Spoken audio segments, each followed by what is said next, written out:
लसूण टाकलाय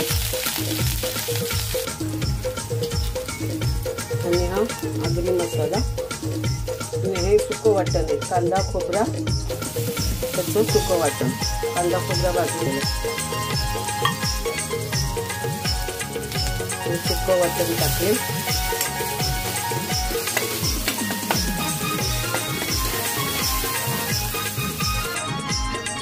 कच्चा टोमॅटो टाकले, हा एक मोठा घेतला अख्खा मी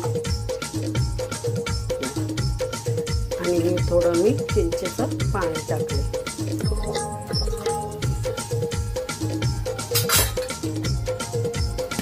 आणि ही मच्छी सोडते। हे बघा ही मच्छी आहे पाकट मच्छी, हे बघा ही पाकट मच्छी आहे, ही खायला खूप छान लागते।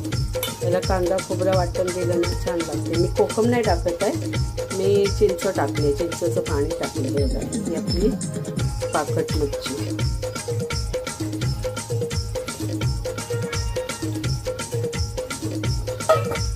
आणि ना गाईज ही ना पाकटाची काळजी आणि ही आता लगेच नाही टाकायची, नाहीतर खळून जाईल। जेव्हा उकाळा येईल ना कालवणाला तेव्हा टाकायची।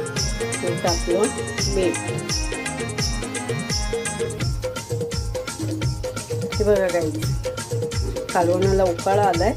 आता ही ना मी उकाळ्यावर हे बघा ही काळजी टाकते उकाळ्यावर,